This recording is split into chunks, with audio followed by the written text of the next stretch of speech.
It's time for another book review. I've got a good one here for you. This is going to be a longer video than my little shorts, but this is a book that you have to have in your library if you really want to know about true history, okay? Not to say that there's a whole bunch of different lies in here or truth spun a different way, but there's a lot of facts in here. If you go, you know how I harp on no footnotes and no notes and no stuff like this. This actually has the copies of the documents in here, the government records, okay? You can go through and you don't have to listen to the media telling you lies. Because the media lied about, and they still lie about Joe McCarthy, okay? They'll say things like, oh, that's McCarthyism. Even Republicans will say, oh, that's McCarthyism. That's McCarthyite. And what they're trying to say is, oh, he was just a red baiter. He was scaremongering. There was no Soviet infiltration. You know, these people weren't really traitors. Yeah, they were. Yeah, they were. History proves Joe McCarthy was right. And I'll get into that in a little bit. But if you really want to understand how the media lies, they'll take a lie and they'll mix it in with the truth, like the devil. The devil does the same thing, or as they say, if you believe in that sort of thing. The devil mixes in the truth with the lies. So you can't tell the difference between the two. He'll outright lie, or sometimes he'll tell you the truth. Like when we talked about the Bible and, the naked Bible? The devil actually told, well, the snake, the serpent in the Garden of Eden, told Adam and Eve the truth. It was God or Yahweh that was lying to them. Yahweh said, if you eat that fruit, you'll die. The devil, the serpent, came up and told him the truth. He was like, nah, you're not going to die. He just doesn't want you to eat the fruit because you'll have the knowledge of good and evil just like he does. And he was right. He didn't lie. He was telling the truth. So you have to understand the difference. Sometimes people will tell you the truth, but it's to twist you and to motivate you into doing something you wouldn't have done. And the most prevalent, when they're talking about Joe McCarthy, is lying by omission. They'll say McCarthyite this or McCarthyism that, and they'll leave out all the truths that Joe McCarthy uncovered. You know, if you look back in history and you look at the records and you just don't rely on the media to tell you what to think, you'll see all the different stuff, like, you know, how they stole the atom bomb, the Rosenbergs, all the infiltration in the United States government. It gets a lot into that with the book we did, or the book I did a review on called Stalin's War, about how the State Department and the White House and Congress was infiltrated at the very top levels by Soviet agents. Okay? So history proves Joe McCarthy right. But if you listen to the media, they'll have you believe that, oh, he was just lying this and he wasn't telling the truth and he was making stuff up because he was just trying to, you know, further his own political career. That's not true. Now, probably he was trying to move his own political career, but he was a patriot. They call him Tail Gunner Joe as a disparaging remark, but just think about it. This is a guy who got into a tail gun of a flying fortress in World War II. That's one of the most dangerous jobs you could ever have. Like the ball turret gunner and the tail gunner.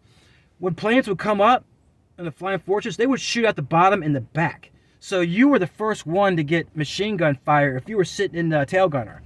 But they disparaged the man, okay? The man was a patriot. He went out there and he put his life on the line for the United States, okay? And you read it today, it'll make it sound like he was some kind of schmuck. You know, he was, you know, just some kind of guy that lied about people just to, you know, make a name for himself. And it's not true. And McCarthyism is part of the narrative. I've talked at length about the narrative that the system puts out for the normies and the conformies. It tells them how to think, what to think, how to react. Like, you should feel this way because we say so. It's a really a collectivist way of thinking, okay? Because most people go along with the crowd, normies and conformies. This person's got the bigger car, got the big house. I got to get the nice car and the big house. They're wearing this clothing. I need to wear this clothing. The kind of stuff they think this way, I should think this way because it's what everybody else is doing. Now, you know, from the material that I've gone over with you, if you watch these videos on the regular, that's not the way I do business. No, I go down in the nitty gritty. I go down the rabbit hole, and I dug up that dig up that really nice, nasty cheese. Find out that good, nasty, stinky stuff. And I put it out there. So you can take this information, you can read it yourself, and you can make up your own mind. See, I don't tell you what to think, how to think. I just put out facts, or the best facts that I can get, and I put them out there so you can absorb them, and you can read this material, and you can go do your own research and make up your own mind. Because at the end of the day, that's really the only truth that we have.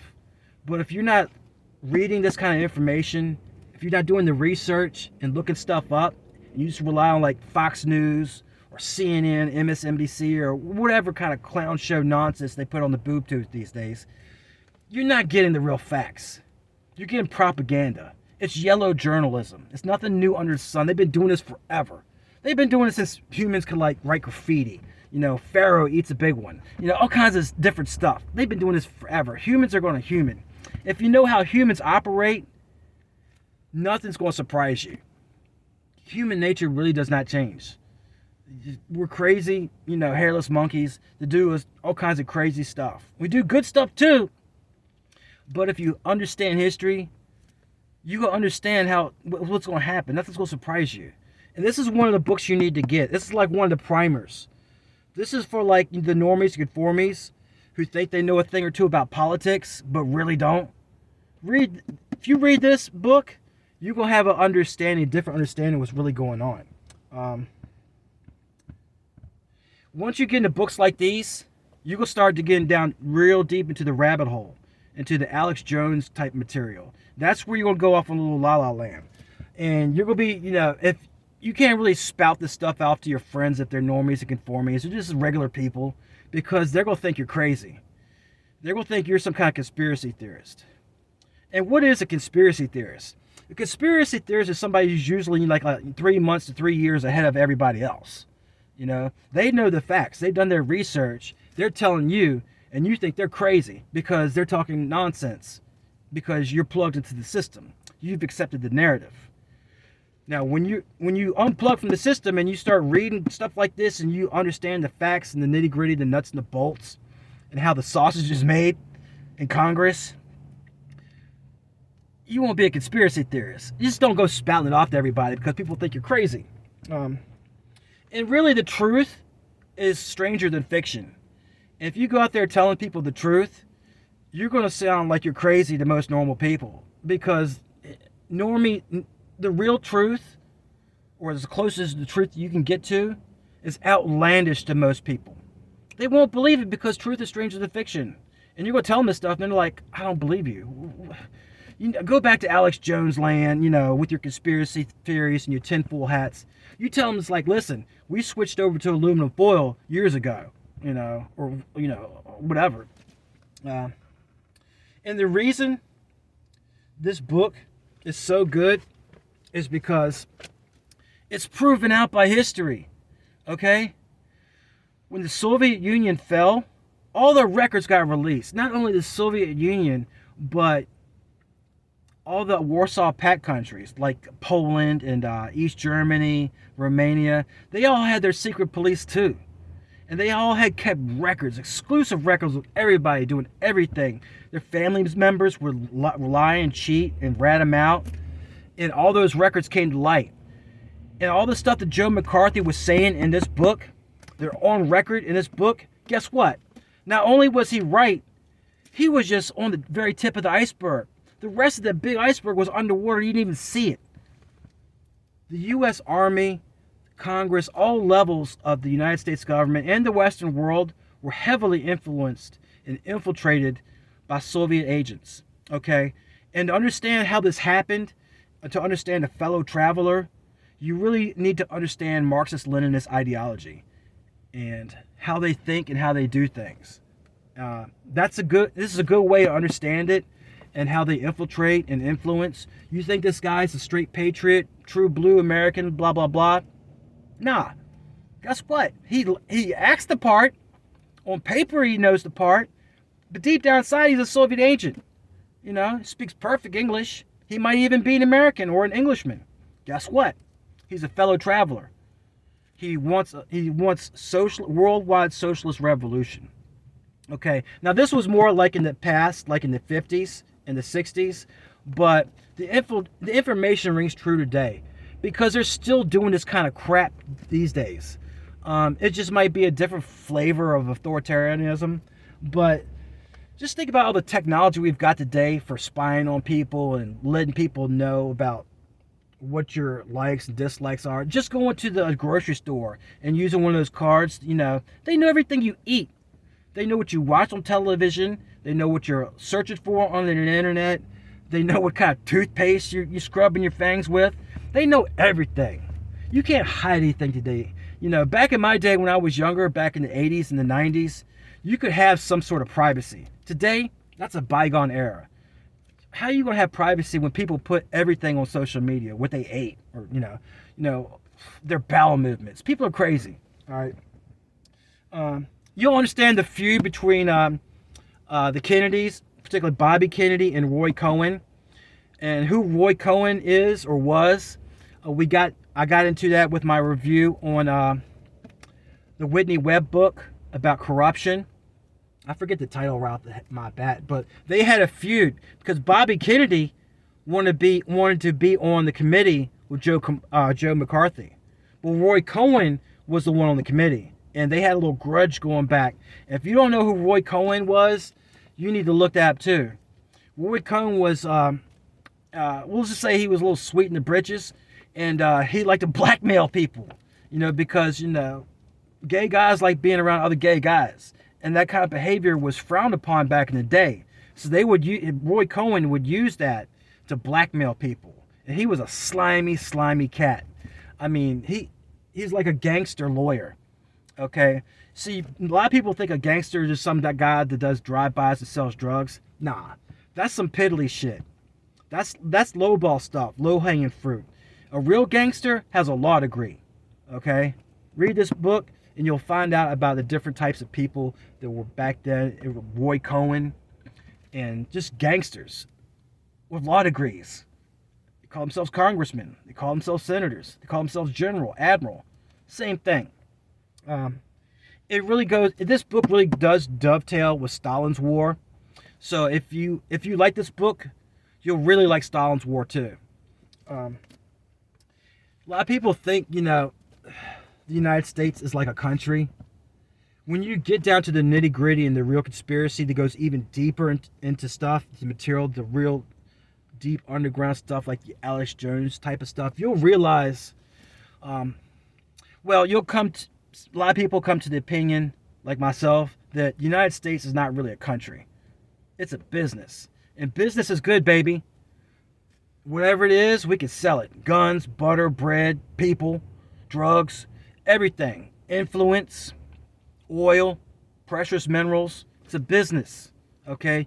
That's why anybody can come here, get their green card, bring their families over, start a business. People from like Korea or Vietnam can come here with not a penny. They can come here, they can work hard, they start their own business, and with a generation or two, their kids are doctors and lawyers.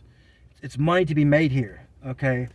Don't think of the United States as a country. Think of it as a business, all right? And there's nothing really new under the sun. There really isn't. Humans are going to human.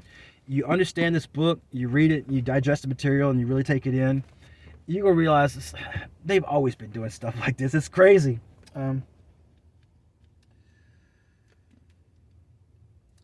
There is a reason that this kind of material is not taught in schools, or they don't do book reviews on stuff like this on the news. They should. They really should if they wanted a well-informed public, but they don't.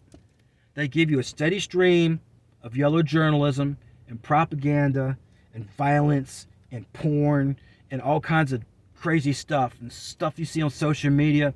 And don't get it twisted. I'm human. I look at stuff too. I look at like crazy stuff, people doing like backflips or stuff like that, or cooking shows, different things that I like to watch. I'm not a Luddite here, saying, oh, you need to get rid of all your technology. No. But you have to realize what's being fed to you.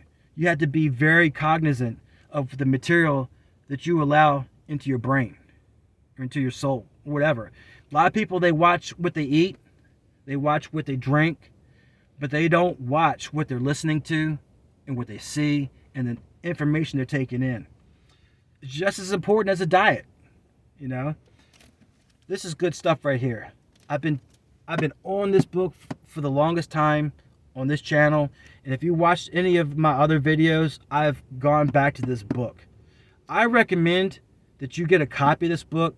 You know, I've read it before, and you know, I've gone over it again. I got it from the library, but this is a book that you need to get like a used copy of from like Amazon, or go get a new copy from Barnes & Noble and put it in your library and pass it on to your children so they'll understand how the world works, okay? Blacklisted by History by M. Stanton Evans. If you like this video, please like and subscribe. It helps your boy out with the algorithms. Until next time, people, peace.